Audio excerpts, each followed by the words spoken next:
بسم اللہ الرحمن الرحیم۔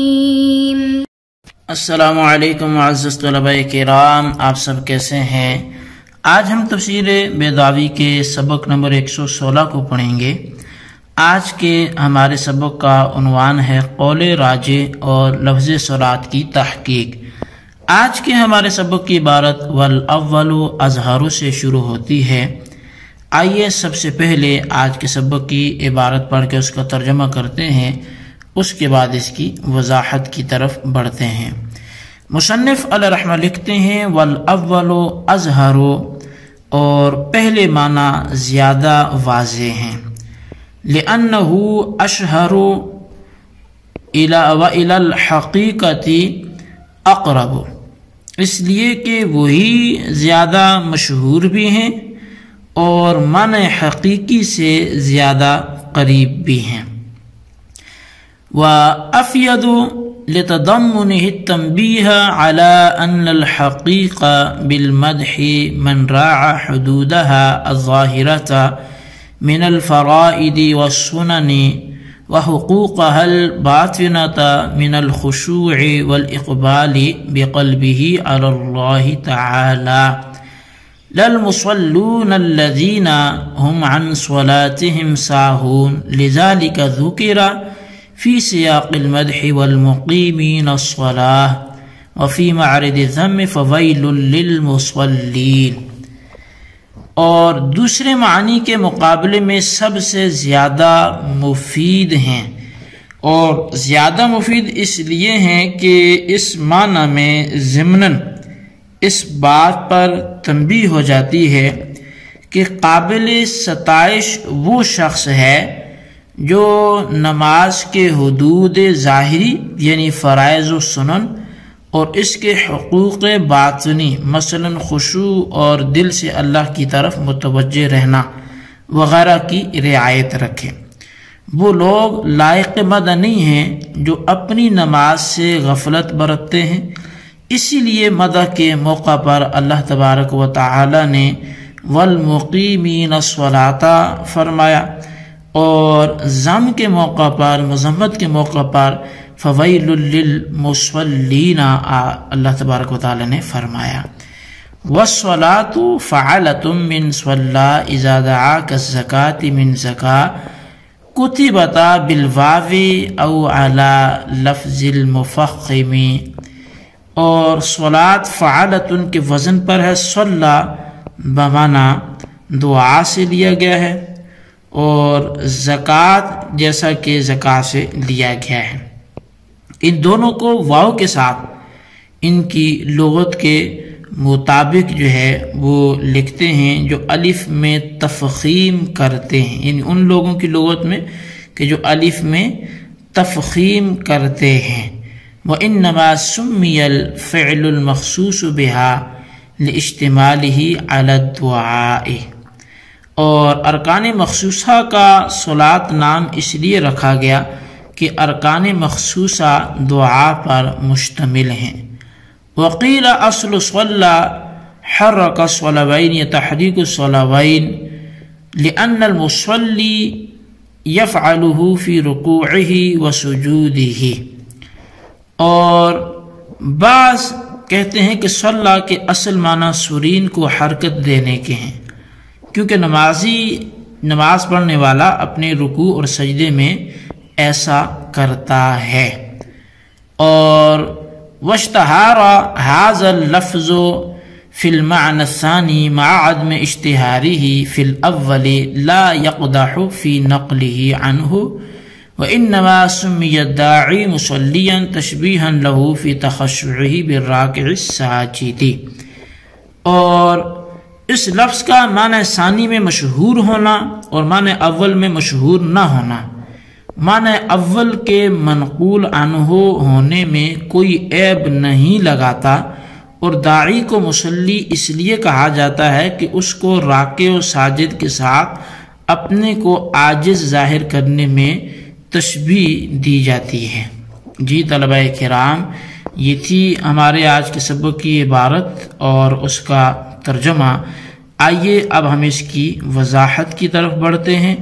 اور سبق کو تفصیل سے سمجھنے کی کوشش کرتے ہیں۔ تو سب سے پہلے تو ہم جو والاول راجح یا سب سے جو پہلا قول ہے وہ زیادہ راجح ہے، اس پہ کلام کرتے ہیں۔ مصنف علیہ رحمہ پہلے معنی یعنی تعدیل ارکان کو ترجیح دے رہے بمقابلہ دوسرے معنی کے، اور وجوہ ترجیح 3 بیان فرمائی ہیں کہ ترجیح کس بنیاد پر دی گئی ہے۔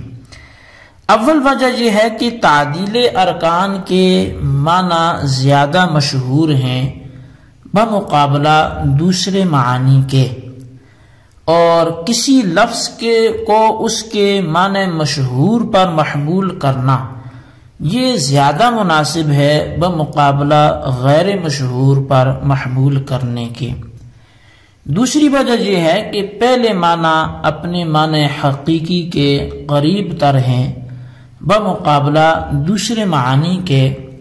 اور قریب تر اس لیے ہیں کہ تعدیل ارکان تسویہ افعال کے قبیلہ سے ہیں، اور اس کے معنی حقیقی تسویہ اجسام ہیں، تو گویا یہ اپنے معنی حقیقی کے ایک جز میں شریک ہے، بخلاف دوسرے معانی کے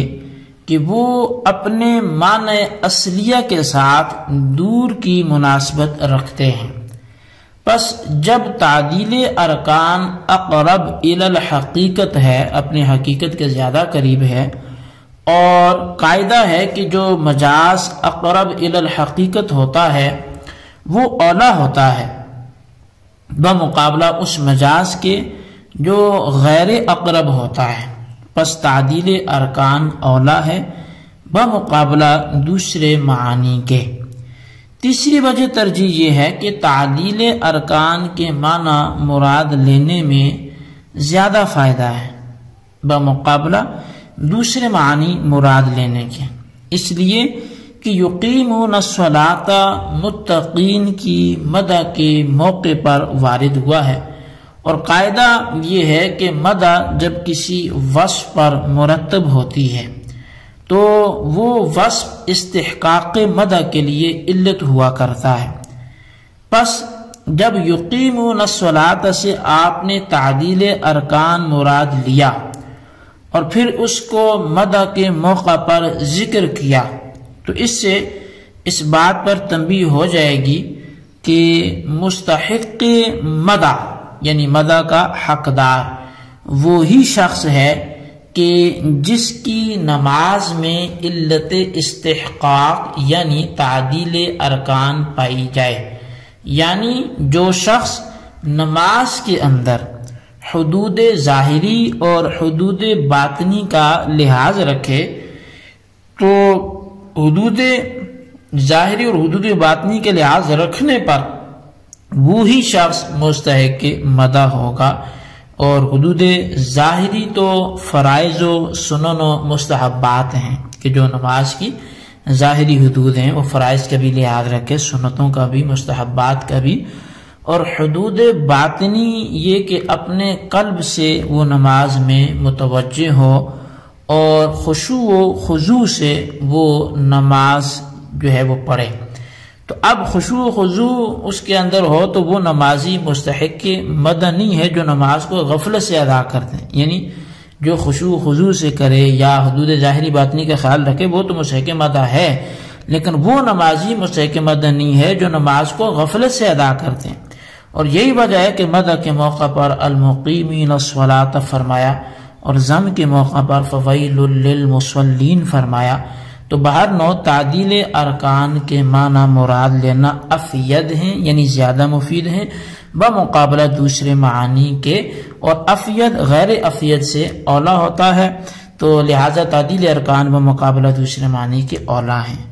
اور پھر اس وجہ سے بھی تعدیل ارکان کے معنی اولا ہیں کہ رئیس المفسرین حضرت ابن عباس رضی اللہ تعالیٰ عنہ سے یہی معنی منقول ہے، اور پھر اس میں مواظبت کے معنی بھی پائے جاتے ہیں، کیونکہ جو شخص نماز کی ادائیگی کے وقت اس کے ایک جز کو ترک نہیں کرتا تو وہ ساری نماز کو کبھی کبھی کیسے ترک کرے گا، تو گویا تعدیل ارکان کے لیے مواظبت لازم ہے، بہرحال یہ چند وجوہات تھی جن کی وجہ سے تعدیل ارکان کو دوسرے معنی پر ترجیح دی گئی۔ اب سوال یہ ہے کہ الصلاۃ کی جو تحقیق ہم نے کرنی تھی تو اس کے لیے چونکہ ہمارا سبق کافی ہو چکا ہے تو آئندہ کے سبق میں ہم الصلاۃ کی تحقیق کریں گے۔ اللہ تبارک و تعالیٰ سے دعا کرتے ہیں جو ہم نے پڑھا سنا اسے یاد رکھنے کی توفیق نصیب فرمائے۔ آمین بجاہ النبی الامین صلی اللہ علیہ وسلم۔